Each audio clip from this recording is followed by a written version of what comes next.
Kategori manusia yang baik dapat dibedakan berdasarkan beberapa karakteristik yang dapat dilihat dalam perilaku dan sikap mereka.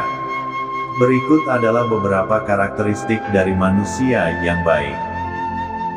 Yang pertama adalah empati.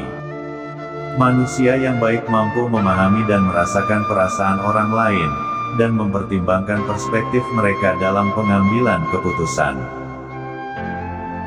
Yang kedua, kerendahan hati. Manusia yang baik mampu menerima kritik dengan terbuka dan belajar dari kesalahan mereka. Mereka tidak terlalu bangga dan tidak merasa lebih unggul dari orang lain. Yang ketiga, integritas. Manusia yang baik memegang teguh prinsip dan nilai-nilai moral, dan berusaha untuk selalu bertindak sesuai dengan mereka. Yang keempat, keterbukaan. Manusia yang baik bersedia untuk mendengar pendapat orang lain dan terbuka terhadap pengalaman baru dan perspektif yang berbeda. Yang kelima, kerja keras. Manusia yang baik memiliki dedikasi dan disiplin diri yang tinggi dalam mengejar tujuan mereka. Yang keenam, kepedulian. Manusia yang baik peduli dengan kesejahteraan orang lain, masyarakat, dan lingkungan sekitarnya, dan berusaha untuk memberikan dampak positif dalam kehidupan orang lain. Yang ketujuh, kesabaran.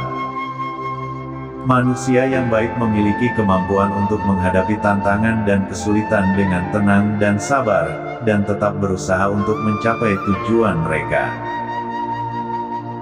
Yang kedelapan, kerjasama. Manusia yang baik mampu bekerja sama dengan orang lain untuk mencapai tujuan bersama, dan memiliki kemampuan untuk membangun hubungan yang sehat dan positif dengan orang lain. Yang kesembilan, kreativitas. Manusia yang baik memiliki kemampuan untuk berpikir dan menciptakan solusi yang inovatif dan kreatif dalam menghadapi masalah. Dan yang terakhir, ketulusan. Manusia yang baik berusaha untuk melakukan kebaikan tanpa mengharapkan imbalan atau pengakuan, dan memperjuangkan kebenaran dan keadilan.